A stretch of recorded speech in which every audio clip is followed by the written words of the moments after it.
Vamos a compartir una palabra poderosa en esta noche.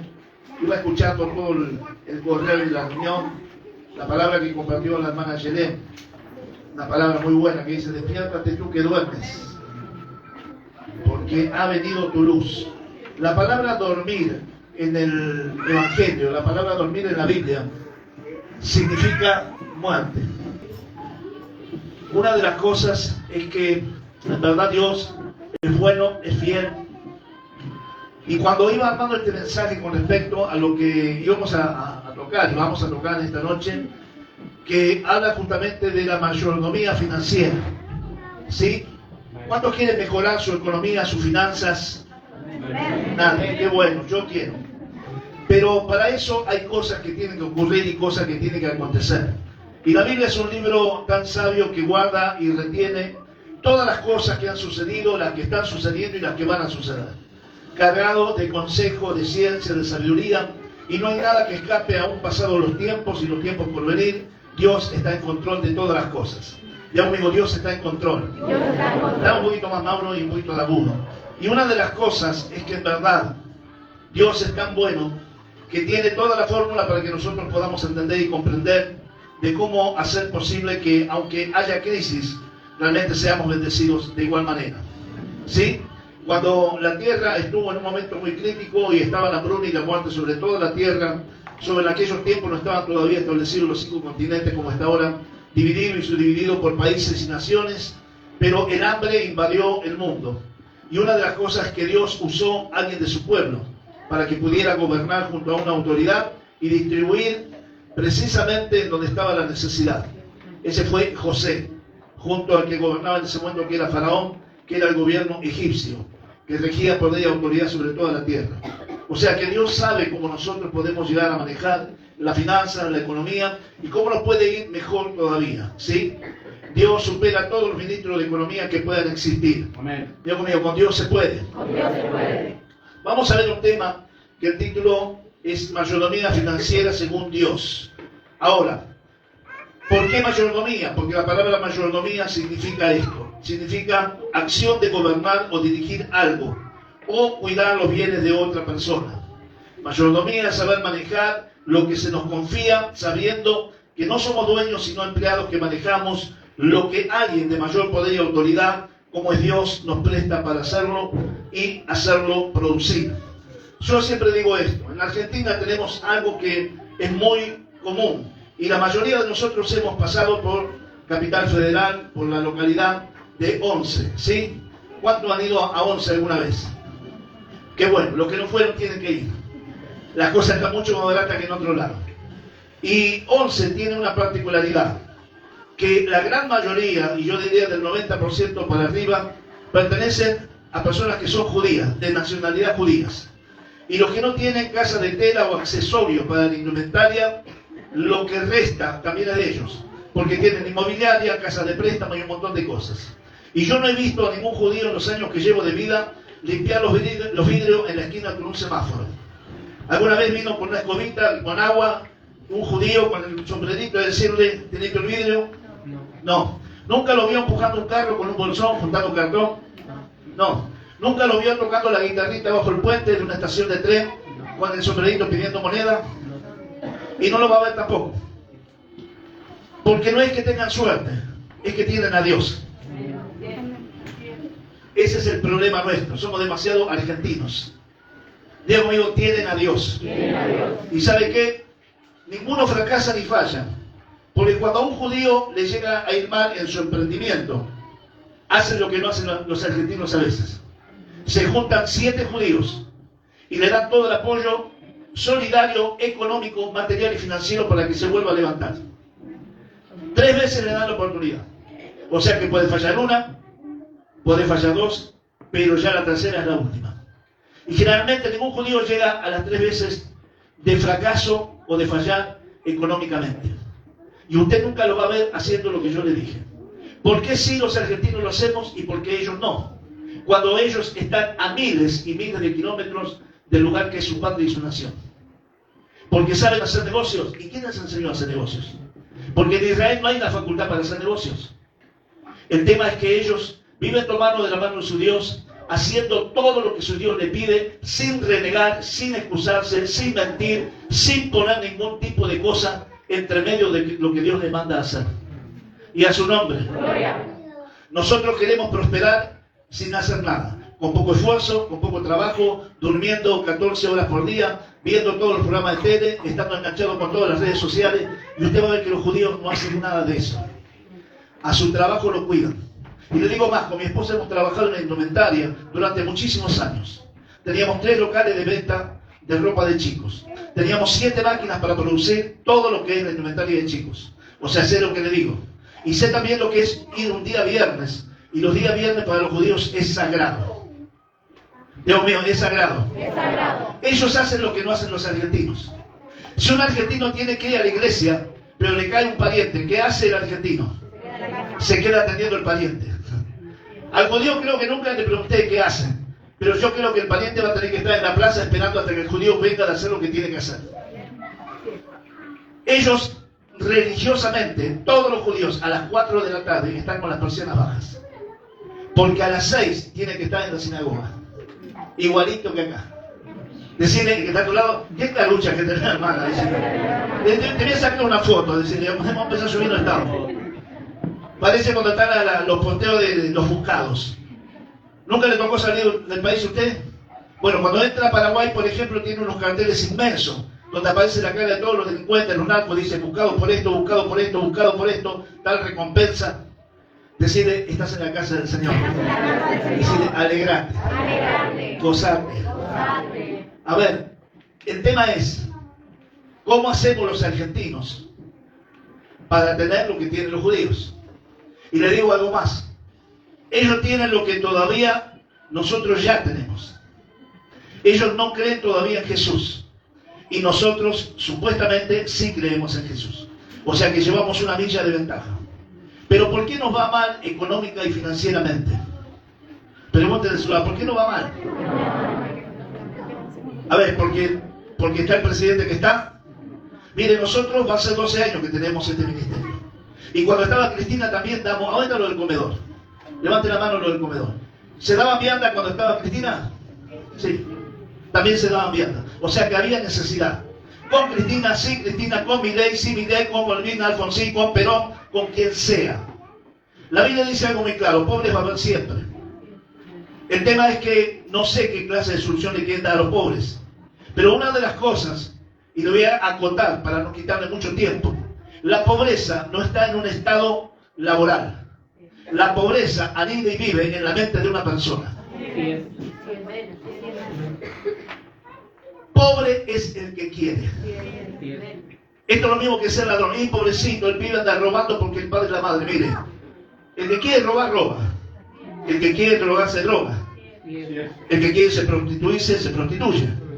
Pero el que quiere tener una vida digna va a hacer hasta lo imposible para no corromperse y caer en la trampa que otros cayeron. No, usted no entiende, no. Es que yo, de los 7 años, viví en la calle. Así que a mí no me dejan con 4 chinos. Y la pasé por todas. Tuve muchas escuelas, las cuales me permitieron llegar a los 30 años para conocer al Señor. Esto ya hace casi 40 años. Entonces, entendí algo, que Dios tiene todas las cosas para que nosotros podamos vivir dignamente, felices, en paz, y que los gobiernos hagan la que quieran.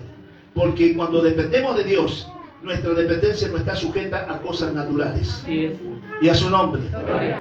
Vamos a ir a este tema que es importantísimo. Pero Dios hizo algo maravilloso cuando yo iba armando este mensaje. ¿Cómo andan los nuevos bautizados? ¿Cómo le está yendo? Bien, por acá dicen bien, por allá, bien. Por acá hay nuevos bautizados, ¿sí? Bien. Qué bueno, qué bendición. Bueno, vamos a ir al tema nuestro. Pero antes de poner las manos en una herramienta, escúcheme, tan valiosa y poderosa como es la mayordomía financiera, tenemos que ser conscientes de que esta enseñanza es netamente espiritual. Y debemos chequear y revisar cómo está la plataforma de nuestra espiritualidad. No dije nuestra fe. Fe es una cosa, vida espiritual es otra cosa. Diga conmigo, fe es una cosa y vida espiritual es otra cosa. Mire, con mi esposa pastoreamos hace muchos años. No solamente 12 años que está en esta iglesia, sino que ya hemos abierto otras iglesias antes de estar aquí. O sea que llevamos muchos años, más de 30, 35 años, conociendo a la gente, trabajando con gente, levantando ministros y haciendo montones de cosas. O sea que todo esto para nosotros no es nuevo. Pero hay algo. Yo entendí que hay una gran diferencia. A ver, yo puedo encontrarme con una persona que me dice, yo tengo fe. Y uno le pregunta, y bueno, ¿y cómo está tu relación con Dios? Bien. ¿Orás todos los días? Bueno, de vez en cuando. ¿Lees todos los días la Biblia? Y cuando puedo. ¿Ayunás? No, hace un montón. Pero tiene fe. Entonces la fe muchas veces no valida la condición y el estado espiritual. Diga conmigo, la fe no valida. La fe no valida. La fe no valida. La fe no valida el estado de la condición espiritual. Hay gente que no ora hace meses, pero tiene fe. Muchos de ustedes son muy jóvenes, no hay casi viejos acá, no. A ver, viejos, viejas, no, son todos jovencitos acá. Hace muchos años atrás había un cantante argentino que vivía en Tucumán. Su nombre es Palito Ortega. Y él cantaba una canción con un single muy lindo. Yo tengo fe que todo cambiará. Yo tengo fe. O sea, él tenía tanta fe que su esposa nunca se convirtió a Cristo. Tanta fe que sus hijas y sus hijos nunca quisieron venir al Señor. Y el único que se quedó con fe fue él. Pero no alcanzó. Diga conmigo, la fe sola no alcanza. La fe sola no alcanza. Una de las cosas que vamos a ver esta noche es ese punto, porque estamos hablando de la parte financiera. Debemos chequear y revisar cómo está la plataforma de nuestra espiritualidad. Nuestra fe no tiene muchas veces que ver con el estado espiritual. Otra cosa que se puede tener mucha fe y no tener una vida ordenada o disciplinada en el plano espiritual. Entonces vamos a ir despacio, paso a paso, sin apresurar el mensaje. Yo creo firmemente esto, mis hermanos, que no podemos hablar de principios del reino y de estos temas espirituales de Dios si primero no nos ponemos en el plano de ser personas espirituales. Diga conmigo, para ser prosperados en Dios, para que nuestra economía levante al tope. ¿Cuántos quieren que su economía levante al tope? 10, 100, 1000, 1.000.000 de veces más. La Biblia dice que Dios es el dueño del oro y la plata. Y si Dios es el dueño del oro y la plata, ¿usted piensa que Dios es un Dios verdugo? Decirle que está a tu lado, no tenés un Dios verdugo. ¿Qué sería un Dios verdugo? Que usted está hundido en la ruina económica, que está todos los días rascando la olla y Dios se ríe porque dice tengo montañas de oro y de plata. O sea, me parece que eso es muy perverso. ¿Alguno de ustedes se iría a dormir, sin darle de comer a sus hijos? ¿No? Nadie se iría a dormir habiendo cenado sin que sus hijos cenen. Entonces, ¿cómo es que Dios, si es el dueño del oro y la plata, no nos alcanza a tirar una migaja de todo lo que tiene en esa montaña e inmensidad de oro y de plata? ¿Nunca se lo preguntó? Bueno, a partir de esta noche tienen que preguntárselo. ¿Por qué a los judíos le va bien y a nosotros no? ¿Por qué Dios dice que es el dueño del oro y la plata y a mí todavía no me asoma un solo billete? Bueno, de algo estoy seguro, que en todos los años que sirvo y creo en Dios, nunca he visto volar un billete del cielo a la tierra. Decirle que está a tu lado, los billetes no vienen del cielo a la tierra. O sea, le estoy hablando de algo. Que para que a usted le vaya bien económica, material y financieramente, primero tiene que hacerse la idea de que usted va a tener que generar algo, que es ganas de trabajar. No, le dije ganas de trabajar. Toca que está a tu lado decirle es un mensaje antivagancia. Vamos a decir un mensaje antivagancia. Ya empezamos por ahí, ya empezamos a desmechar un poquito el tema. Ahora, para hablar de estos principios espirituales tenemos que ver cómo está nuestra espiritualidad. Para poder entender, para poder comprender, para estar listos, para aceptar y para tomar con compromiso, seriedad y responsabilidad estas enseñanzas. Porque es bajo estos términos, como Dios manda, que se crea y reciba todo lo que proviene de Él. Diga conmigo, primero es lo primero. A todos nos gustaría ver el mensaje terminado y decir, bueno, las 7 llaves de la prosperidad, hoy me las llevo a mi casa, cambia mi economía, salgo de la deuda, nunca más voy a ser último en la familia, sino voy a pasar a ser primero. Hay una palabra de Deuteronomio 28 que dice, dejarás de ser cola para ser cabeza. Dejarás de ser último para ser primero. Dejarás de pedir prestado para prestar. A los judíos no han entendido y les va muy bien en eso. Esperemos que en esta noche alguien pueda tomar esta palabra y que le empiece a ir bien también. Amén. Bueno, seguimos. Miremos un poco el porqué de esta introducción. Lo cual también dice la palabra de Dios, lo cual también hablamos, no con palabras enseñadas por sabiduría humana, sino con las que enseña el Espíritu, acomodando lo espiritual a lo espiritual. Pero el hombre natural no percibe, no recibe ni entiende las cosas que son del Espíritu de Dios, porque para él son locuras y no las puede entender porque se han de entender espiritualmente. En cambio el espiritual juzga y entiende con facilidad todas las cosas, pero él no es juzgado de nadie. Primera de Corintios capítulo 2 versículos 13 al 15. Diga conmigo, para la gente espiritual, hablar de esta parte financiera. No lo estoy escuchando, no. Si no me equivoqué de iglesia, quiero oír su voz. Diga conmigo, para la gente espiritual, estos temas financieros son fáciles, son sencillos. Pero para el que todavía no es muy espiritual, a ver, y muchos van a pensar o a creer que los que no son espirituales son los que son nuevos. Pero yo en esta noche voy a poner el colador de Dios. Y vamos a, ¿cómo se llama cuando se cuela o se cola la harina? Tamizar. Vamos a tamizar un poquito la espiritualidad de la iglesia. ¿Está preparado? Es decir, ¿estás preparado para que te tamicen? ¿Cómo se hace? ¿Cómo es el movimiento de tamizar? ¿Cómo es, Joana? Miren cuando usted haga esto. Viene plata, presto plata. Viene plata, presto plata. Viene.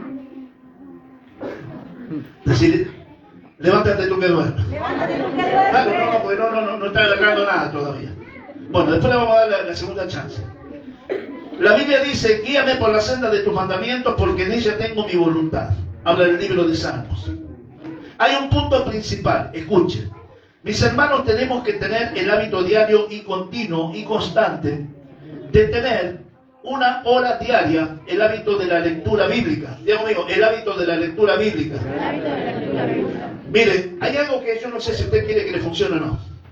Lo primero que yo hice cuando escuché hablar del Señor en una radio, porque no tenía otro medio para escuchar de Dios, fue pedirle a mi esposa que me comprase una Biblia. Lo primero, cuando escuché hablar de Dios, ¿sabe por qué? Porque por muchos años fui católico. Bueno, decía. Pero lo único que hacía del catolicismo era persignarme, ir a la iglesia y salir más endemoniado todavía. No porque la iglesia era católica, porque yo tenía todo el zoológico encima. Entonces lo que hacía era una vida de apariencia. ¿Vio? Entonces, dentro de esa vida de apariencia, lo que yo hacía y me entregaba a mí de la iglesia católica era ver por qué el tipo con sotana, gordo, flaco, panzón, alto, bajo, por qué era el único que tenía un libro para leer. ¿Me está siguiendo? Amén. Y dentro de ver por qué era el único tipo que tenía un libro para leer, dije, ¿y por qué yo nunca lo puedo leer? Usted nunca ha sido, ¿cuántos han sido católicos, apostólicos, romanos? Bueno, acá entonces me parece, eran todos, una sola. ¿A qué iglesia iba usted? Los mormones cuadrangulares. Claro, porque ¿qué fe profesaba? ¿Rabbi qué era antes de venir a la iglesia? Entonces no levanta la mano. Y una de las cosas que el único que maneja ese libro es el cura. ¿Vos fuiste alguna vez a la iglesia católica, César? ¿Tenía miedo que se caigan los santos? Entonces el único que maneja ese libro es el cura. Entonces yo lo primero que me propuse, mire qué cosa loca, ¿no? Pero después entendí que era el Señor. Fue pedir una Biblia. Cuando la tuve en mi mano no sabía ni cuál era la tapa de comienzo y la tapa de final. Y así como pude, empecé a leer y me empezó a atrapar, me empezó a interesar. Empecé por uno de los libros que es Crónica y Reyes, donde habla de las guerras, de las muertes. Y, uy, este Dios es un criminal. Manda a matar a medio mundo, sangre por todos lados, guerra, batalla, flecha, arco, de todo. Claro, como yo no tenía un orden cronológico de la palabra de Dios, entonces agarré para donde pude. Pero ese libro nunca lo solté. Porque en la medida que me fueron enseñando, fui aprendiendo cómo leerlo y entendí algo. Que ahí estaba la receta y la base para que deje de ser el pobre infeliz que fui en mi vida y poder pasar a ser una persona de bien. Para dejar de ser el tipo arruinado que estaba arruinando a toda una familia y para que dejar de ser arruinador de familia, pasar a ser alguien que disfrutara de esa familia. Claro, porque cuando nosotros nos casamos con mi esposa nos prometimos lo que todos prometen: cuidar, amar y respetarla. Pero nos respetamos y nos cuidamos y nos amamos a fierrazo, a puñalada, tirando platos, botella, mesa, silla. De verdad, ella tiene marca del amor pasado y yo también tengo marca del amor pasado. Entonces, sí, tenemos cicatrices. No solamente del alma, físicas. Ese es el amor. Entonces yo me di cuenta de algo, que la hipocresía que vivía no me sirvió de nada. La fachada, la mentira, el demostrarme ser algo cuando no lo era. Porque me encontraba con mi propia realidad. Me terminaba mirando mi propio espejo. Y veía la insatisfacción de que con esa condición no iba a llegar muy lejos. Tenía los días contados. Pero cuando agarré ese libro, me di cuenta que había una esperanza. Hablaba de un Dios con poder, que un Dios que me amaba sin haberlo amado yo, un Dios que me podía perdonar lo que la gente y aún familiares no me podían perdonar. Y eso empezó a hacerme cosquillas en el corazón. Y ahí donde empecé a intrigarme y a hacerme tantas preguntas. Y no tuve la capacidad que usted tiene en este tiempo de tener pastores o líderes que le puedan ayudar con la inquietud que pueda haber en su corazón con respecto a las cosas de Dios. Pero bueno, esa fue mi escuela. Quizás fue el precio que tuve que pagar. Decir, a nosotros nos está yendo más fácil. Bien, ahora, una de las cosas, ¿por qué le digo el hábito continuo y constante de tener una hora diaria de poder leer la Biblia? Para poder tener un orden y dirección correcta de esa lectura. Para evitar que yo crea que tengo toda la razón y que Dios está equivocado. O que el pastor me enseña alguna mentira y no es tan cierto como él lo dice. O que es un invento del pastor. ¿Y sabe cuánto esto pasa? Es porque lamentablemente estamos no muy bien conectados. Y sucede que cuando yo ignoro, desconozco las escrituras, o cuando las conozco, pero el Espíritu Santo no me las muestra, o me las revela, lo que está escrito, es casi imposible creer y entender, y es muy difícil obedecer a Dios y a su palabra para poner por obra lo enseñado por boca de un pastor o un apóstol. A ver, una de las cosas más comunes. Dios tiene 3 características sobrenaturales. Una, Dios es omnipotente. La palabra omni significa todo, o sea, Dios es todopoderoso. La número 2, Dios es omnisciente. Quiere decir que tiene todo conocimiento y sabiduría desde antes de que Él armó al hombre en la tierra hasta todo lo que pueda venir por la eternidad. A Dios no se le escapa nada, lo sabe y lo conoce todo. Y tercero, que Dios es omnipresente, que Dios está en todo lugar, tiempo y espacio. Con lo visible, con lo invisible, con lo material y con lo inmaterial. O sea que a Dios no se le escapa nada. Es total y absolutamente completo. Dios mío, es total y completo. Ahora, una de las cosas, la misma Biblia nos dice esto: escudriñad las Escrituras porque a vosotros les parece que en ellas tenéis la vida eterna. Pero ellas son las que dan testimonio de mí. Habla el libro de Juan 5:39 y lo enseña Jesús. Quiere decir que yo debo tener cuidado porque a mí la palabra de Dios me puede parecer una cosa, pero en verdad me está diciendo otra. De hecho, que muchas cosas tienen una cierta trampa. ¿Por qué? Porque muchas de las enseñanzas que Jesús daba, no las daba abiertamente a todos por igual. Él justamente enseñaba a veces de una manera que no todos entendían. Entonces no es que las cosas de Dios sean difíciles, sino que yo tengo que estar conectado con el autor del libro para entender lo que el libro me quiere hablar. Es el único libro que te hace dependiente del autor. A ver, si usted leyera un libro de Jorge Luis Borges, el tipo ya murió, no está. Pero ¿a quién le tendría que preguntar si usted no entiende algo del libro de Jorge Luis Borges? A Jorge Luis Borges. Porque qué mejor que el autor va a entender qué es lo que quiso escribir. Y cuando usted no entiende algo de la Biblia, ¿a quién le tiene que preguntar? Y le digo a la hermana de la otra cuadra: la hermana sabe menos que vos. Decirle, anda a la fuente. O sea, tenemos que pasar por ahí para poder entender, comprender y saber qué son las cosas que debemos, que tenemos y que realmente merecemos tener. Ahora, puede pasar que al no manejar mucha Biblia, pensemos que hay distintos enfoques, y no es que sea así. pero estamos para ayudarlos. Es decir, está para ayudarnos. Por eso, antes de que yo les enseñe toda la fórmula de la mayordomía financiera, el Espíritu Santo me detiene en este punto a mí, porque si no usted la va a entender para atrás ni para adelante. Por eso hay que tratar los principios del reino, los fundamentos del reino. Es necesario que veamos un punto que es esencial y es el número 1. A ver, si yo le doy toda la fórmula de cómo usted tiene que prosperar y cómo le puede ir bien económicamente, posiblemente lo que yo le enseñe, los términos y las pautas, usted no la va a comprender. Por ejemplo, algo. Usted sabe que con una ofrenda usted puede sacar su alma o la puede atar. ¿Sabía eso? ¿Cómo funciona eso? La Biblia dice esto en los 4 evangelios. A mí no me molesta, yo estoy metido en lo que Dios me habla, entonces mi oído está enchufado al cielo. Una de las cosas, que si tú vas a dar la ofrenda y estás enemistado, ofendido, separado de alguien que no te cae bien, que lo tenés acá, la Biblia te dice, no des la ofrenda. Te vas a tu lugar, arreglar la cuenta con el que tenés problema y luego traerla. A ver, ¿qué tiene que ver un billete con mi situación personal con alguien? Mucho. La Biblia comienza hablando de una familia de 4 personas. Adán, Eva, Caín y Abel. La primera muerte familiar, el primer crimen familiar, sucede en el ámbito de una familia por culpa de una ofrenda. ¿Por qué Caín lo mata a Abel? Los dos son llamados a dar una ofrenda a Dios. Dios toma una ofrenda y Dios rechaza otra. Ese es Dios. ¿Por qué? Porque Dios no mira el billete y la cantidad que usted trae acá al altar.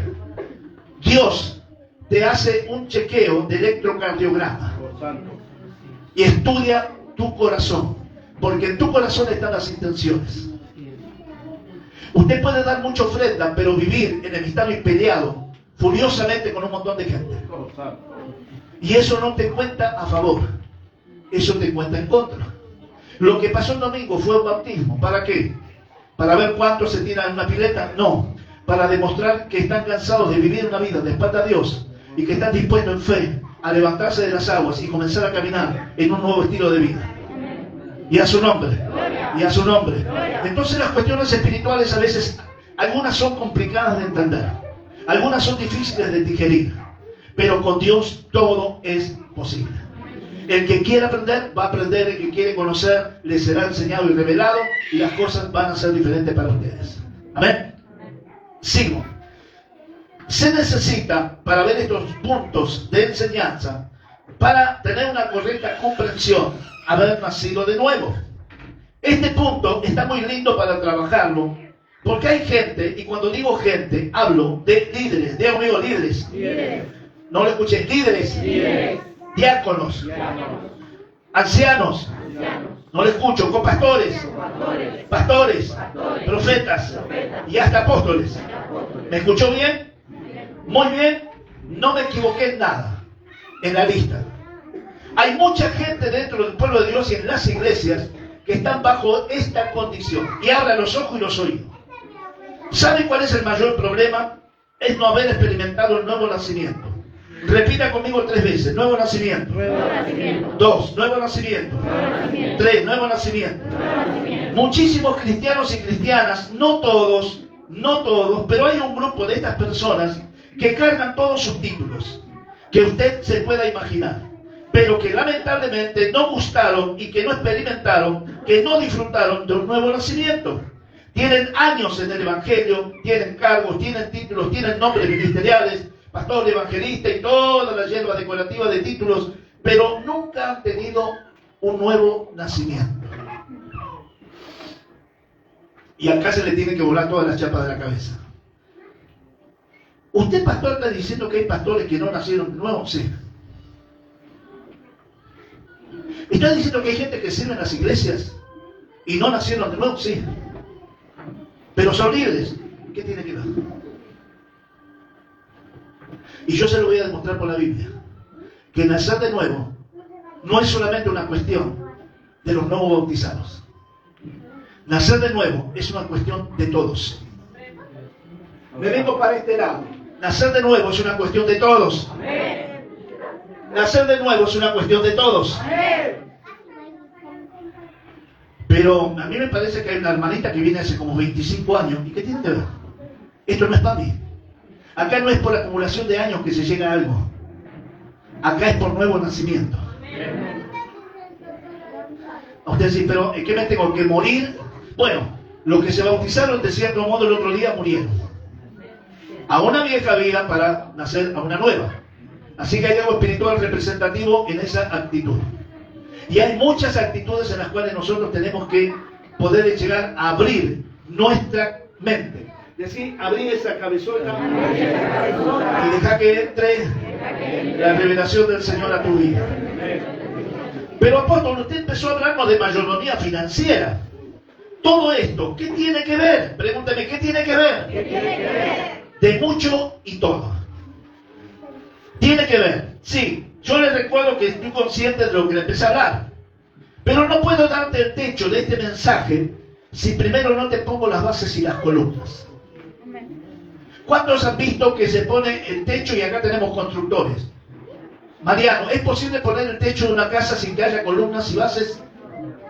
Bueno, a muchos no quisiera que nos pongan el techo sin ver cómo va apoyado en columnas y bases.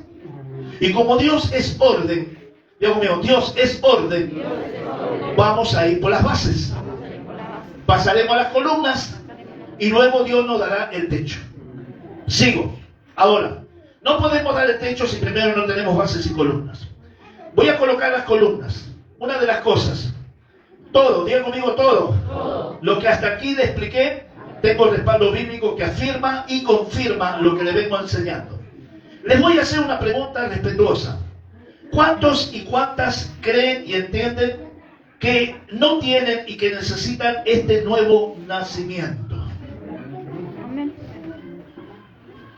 Qué bueno. Qué bendición.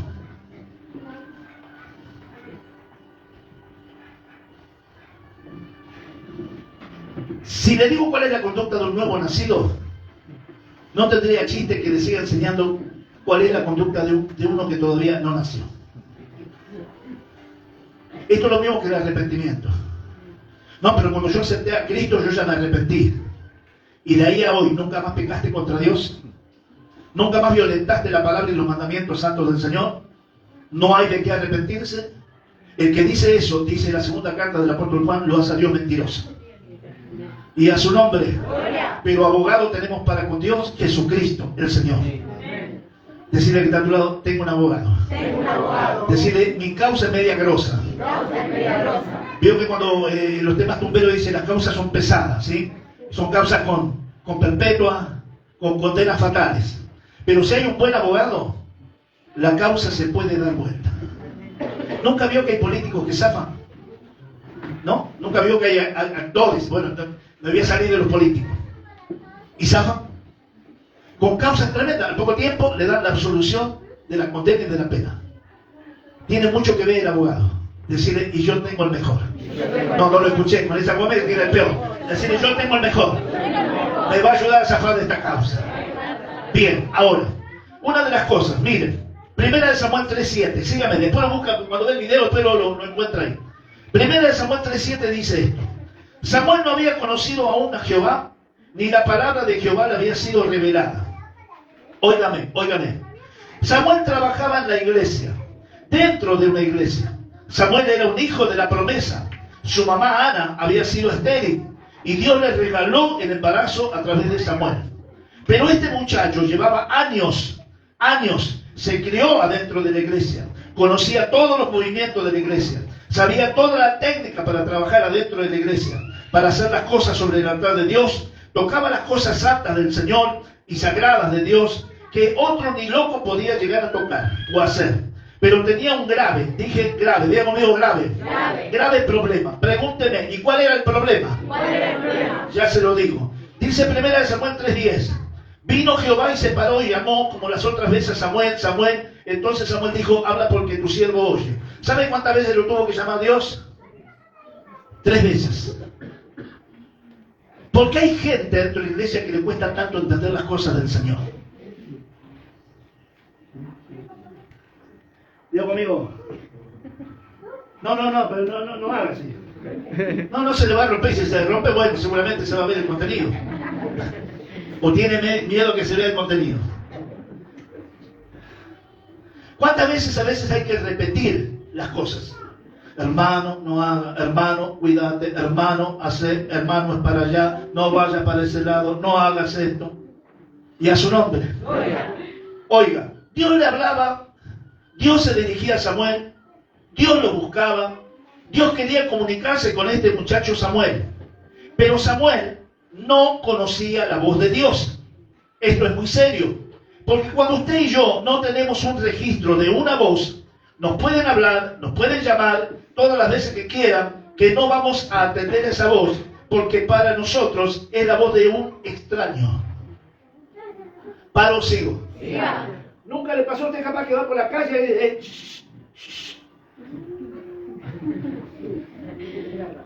usted no registra a esa persona? ¿O usted es fácil de darse vueltas y qué necesita? Bien, mire, cuando usted escucha ese tipo de voz parece que es un extraño. Y tampoco voy a hacer caso ni tampoco voy a obedecer la voz de un desconocido. A ver, ¿qué consejo usted le da a sus hijos cuando andan por la calle? O cuando van a hacer un mandado, o cuando van a la escuela? ¿Qué le dice? Si te llama un extraño, usted le dice, no, todo el que te llama, cualquier chabón ahí, anda nomás, andate con él. Bueno, al menos que usted se quiera sacar encima a los hijos. Es un buen descarte para echarle la culpa después de lo que pasa. A ver, sigo. Entonces los seres humanos estamos programados a no escuchar o atender ni hacer caso a voces extrañas. ¿Me sigue? ¿Me sigue?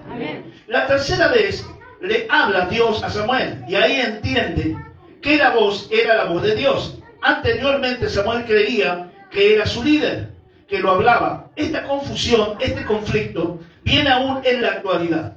¿Sabe que esto en el año 2025 sigue igual? Hay siervos, hay líderes, hermanas, hermanos, que no saben quién les predica, si es el pastor o el Señor, por la persona de su pastor. Descubramos por qué este conflicto estaba en el joven profeta Samuel. Número 1. Servía a Dios, trabajaba junto a su pastor, pero la palabra de Dios escaseaba en aquellos tiempos, y cuando la palabra de Dios falta, cuando la palabra de Dios no existe, empiezan los desastres espirituales. En una iglesia, en una congregación, en una familia y en un ministerio. Hablamos y discutimos lo que ignoramos. Sigo. Por eso que 1 Samuel 3, versículo 7 dice, la palabra de Dios escaseaba, no había fluidez de la palabra, no había un mover continuo, constante de las escrituras, y pueden pasarnos dos cosas. Uno, sentir que Dios no está a nuestro lado. Aunque estemos sirviendo, no hay una clara convicción de su presencia. Número 2, que mi propia cabeza, que mis propios pensamientos me hagan creer y mi cabeza me haga sentir seguro de hacer las cosas en sentido contrario a lo que Dios me manda o me pide. También puede pasar una tercera cosa, de que yo por tener una buena experiencia en el manejo de las Santas Escrituras, pueda torcer la palabra de Dios y de verdad, dicha por Dios, yo tome lo que a mí me parece que está bien y que mutile o corte la verdad revelada y me quede con una parte. Ejemplo, Dios está en todos lados, entonces ¿para qué necesito ir tanto a la iglesia? El congregar es un deber de todos ustedes y mío. Decirle, es un deber. Alguien puede decir, una obligación, no, es más que una obligación, es un deber. Hay una palabra que cuando usted dice, no, pero ¿para qué hay tantas veces? Bueno, el libro de Hebreos, la misma Biblia dice algo. 10:25, no dejando de congregaros, como algunos tienen por costumbre, viendo que aquel día se acerca, exhortándonos unos a otros. O sea, usted dice, ¿para qué tanta iglesia? Y Dios dice, necesito que te metas en la iglesia. Porque es en la iglesia donde va a transformar tu corazón y todo lo que en tu cabeza se juntó durante tantos años que estaba tan mal. Cuando usted va mal al médico, ¿qué le da al médico? ¿Una aspirineta? ¿O le da un buen antibiótico? ¿O una buena inyección? Aspirineta le da Laura. Bueno, qué suerte. A mí se me va a mandar una pichicata. Y depende de la gravedad, no va en la cola, sino que va en la vena. Porque de acuerdo a la enfermedad, el tratamiento es más severo. Decirle que está hablando de cosas severas. Entonces, cuando venimos de una vida tan descontrolada, lo que necesito es meterme en la iglesia, es meterme en las cosas de Dios, es comprarme y tener una Biblia y poder aprender, conocer e indagar a ver de qué se trata toda esta historia. Y a su nombre. No para que venga cualquiera a comerme la cabeza, sino para que yo esté seguro de lo que hago. Tengo el respaldo del cielo sobre mi vida y nada malo me va a suceder. Aplaude, bendiga, grite, chifle, haga algo en esta noche para la gloria del Señor. ¿Para qué tanto ir a la iglesia si Dios es omnipresente? Está también en mi casa. Pero tu casa nunca terminó siendo casa de Dios. Y lo que pasa en la casa de Dios es muy posible que no pase en tu casa. Paro, sigo. Voy más el hueso. Acá no se enojan, no se gritan y no se tiran los pelos. Y no se golpean las puertas. Pero en la casa esa es muy posible que se grite, se peguen portazo y se digan un montón de cosas que acá, santo siempre santo. Paro, sigo o aclaro un poquito. Mire que la tormenta ya se fue.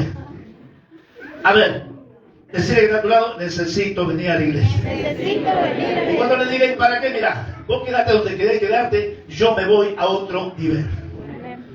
Si Dios es omnipresente, mi casa también está. Otra, ¿para qué orar tanto y hablar con Dios si Dios es omnisciente y Él conoce las cosas? Entonces no hay que ser tan fanático. Cuando usted piense que hablar con Dios es fanatismo, Jesús dijo, orá para que no entres en tentación. ¿Qué es la tentación? El deseo opuesto al de Dios. Cuando está por salir de su casa le vienen, le pinta el desgano, le pinta la depre. Y dicen, encima que llovió, no estará lleno de agua ya, porque seguro están llenos de agua. Y después se da cuenta que acá no hay una gota de agua. Y a su nombre, y a su nombre.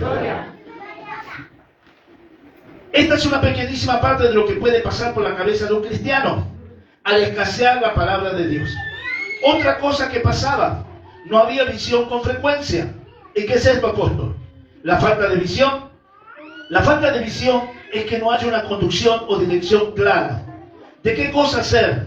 Entonces corremos el gran peligro de caminar por camino de oscuridad y tinieblas, pensando y creyendo que es lo mismo, cuando no es así.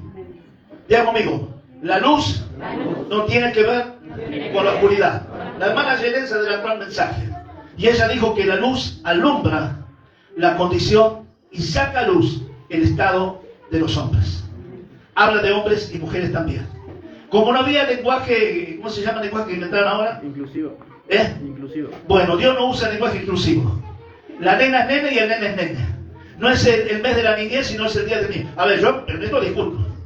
Yo tengo una niña. Miren nada. El regalo, y te dimos 4 hermanos. Y tenemos 4 hermanos, Tamara, y ¿cuántos? 4 sobrinos. Mire qué regalo te digo. Bueno, eso, después lo hablamos en la casa. Los trapitos se lavan en la casa, dice, ¿no? Seguimos. A ver, iglesia, hermanos, ministerio, escuchen esto. Necesitamos con urgencia hacer un replanteo, revisar nuestro nacimiento en Cristo Jesús, si está o si todavía no fue manifestado a la manera de Dios el Señor. Déjeme antes de terminar este tema explicarle algo y enseñarle algo más. Con respecto, ¿qué tanto una persona nuevita en el Señor como alguien que ya lleva 10 o 15 años en el Evangelio, en el Señor, puede correr el peligro mismo? Mire lo que dice la Biblia. Había un hombre de los fariseos que se llamaba Nicodemo. Dios mío, Nicodemo. Lindo nombre, ¿no? Un principal entre los judíos. Este vino a Jesús de noche y le dijo, Rabí, maestro, sabemos que has venido de Dios como maestro, porque nadie puede hacer las señales que tú haces si no está Dios con él. Le responde Jesús y le dijo, de cierto te digo, que el que no naciere de nuevo no puede ver el reino de Dios.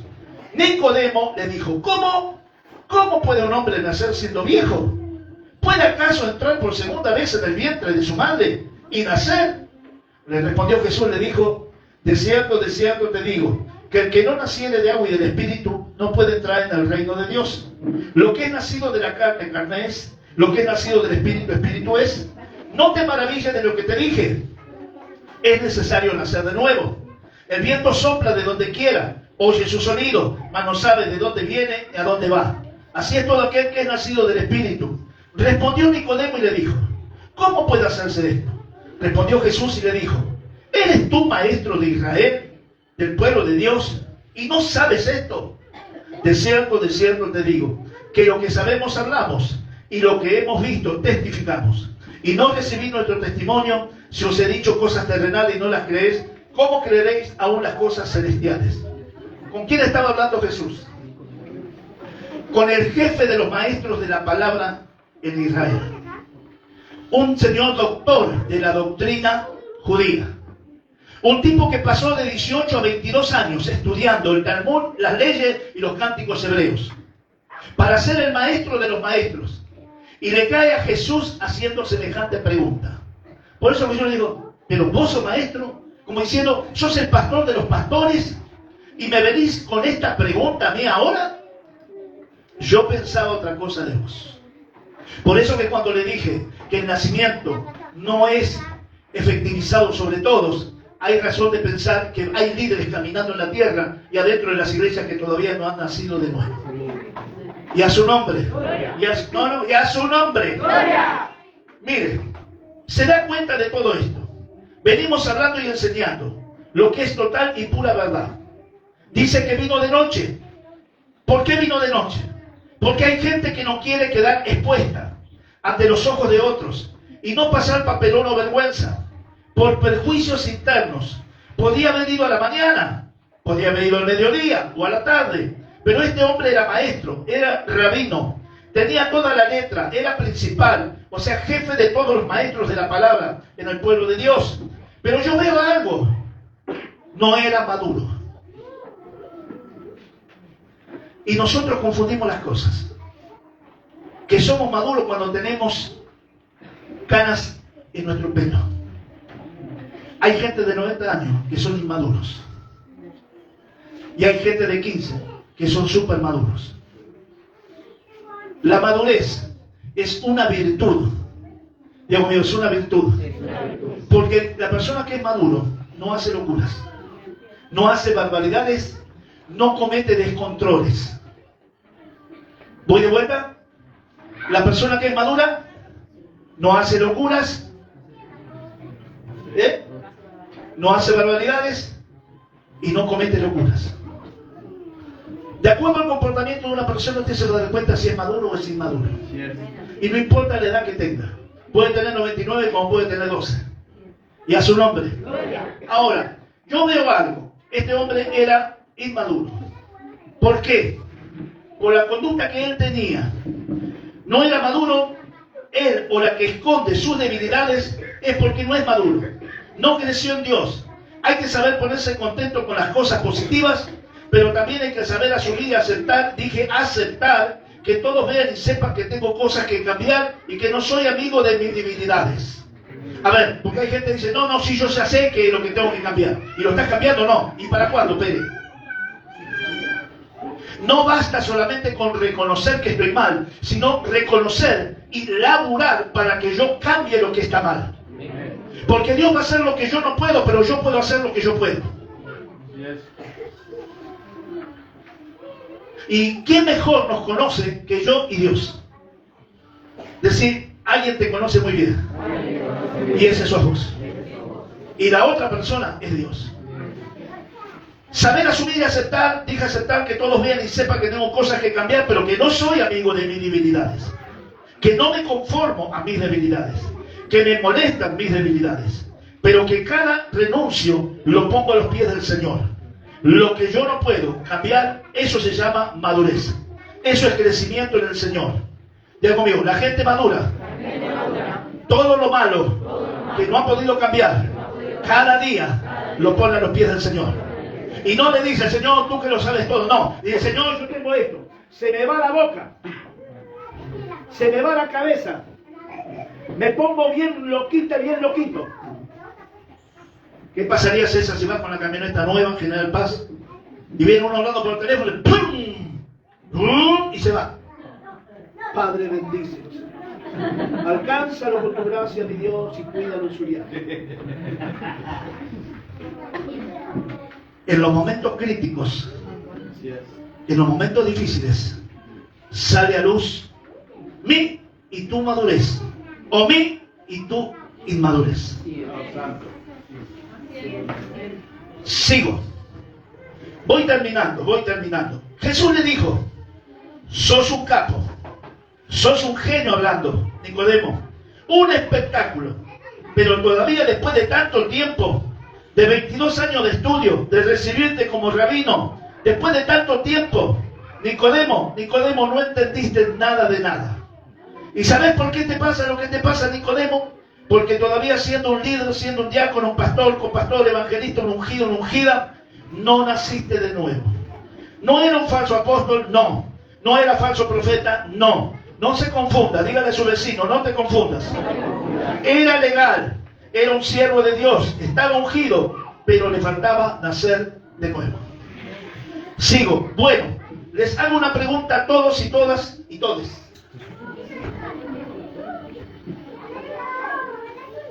La pregunta es esto: ¿esta enseñanza le gusta?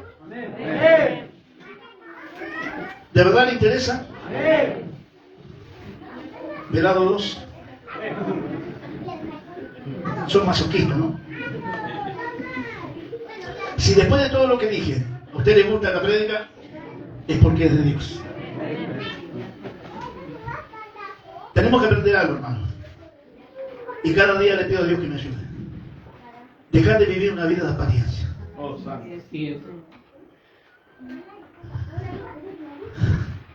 Dejar de mostrar a la gente y esconder lo que en verdad soy. Tenemos que aprender a ser espejos delante de los hombres y las mujeres, como decía Pablo, carta leída, y personas con testimonio. Dejemos de decir, porque Dios me ama igual. Voy a corregir esa herejía. Falso. Dios ama al pecador, pero jamás ama y es amigo del pecado. Y la única manera de liberarme del pecado es hablar con el que pagó el precio en esa cruz, arriba de un monte llamado Gólgota o Calavera.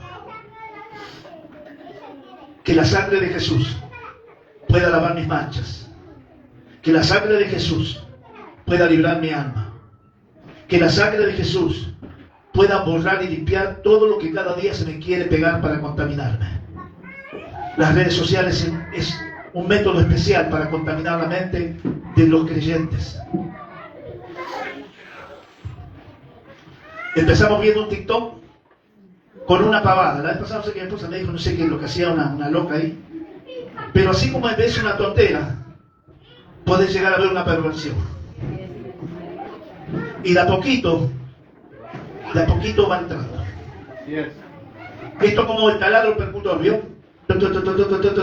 Y cuando quería acordar, pasaste para el otro lado. De a poquito. Un poquito hoy, un poquito mañana, un poquito pasado. La vida, el sistema, está preparado para eso. Para ir y hacer todas las cosas en contra de Dios. ¿Tenemos que ser fanáticos religiosos? No. Tenemos que ser correctos. No somos ni lo uno ni lo otro. Ni fanáticos religiosos ni descontrolados espirituales. Tenemos que aprender a encontrar cuál es la venida y la ruta correcta en Dios. Y uno de los métodos es tener una Biblia al alcance de mis ojos cada día. Para saber cuáles son mis límites. Cuáles son mis derechos. Cuáles son mis deberes y cuáles son mis obligaciones. Cuando yo aprendo todo eso, la Biblia dice que te irá más que bien. Y todo lo que quieras emprender será prosperado. Y no habrá nada ni nadie que pueda ponerse en el camino tuyo y poder detener tu marcha. Porque Dios peleará como un gigante a tu lado cada día, cada noche, en todo momento y en todo lugar. Dios es nuestro aliado. Hagámonos aliados de Dios y provoquemos el nuevo nacimiento. Cierren sus ojos. Me alegro de ver tantos hermanos que algunos hacía tiempo que no veían.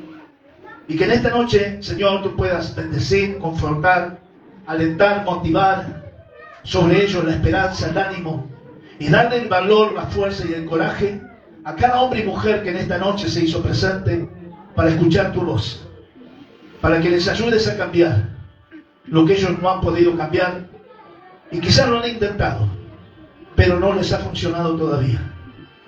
Ayúdanos a nacer de nuevo, Señor. tantas veces sea necesario hasta que lo logremos, hasta que lo consigamos, hasta que la victoria sea total, hasta que podamos decir, hasta aquí me ayudó el Señor. Porque si Dios me trajo hasta aquí no es para volver atrás, es para tener éxito y victoria en mi vida, en mi familia, con mis seres queridos, con la gente que me rodea, porque tanta necesidad hay hoy en día. Y a veces no hay palabra con la que podamos cambiar el destino y la perspectiva de alguien. Pero tú lo tienes todo. Tú eres todo en todo. Todo viene de ti y todo vuelve a ti.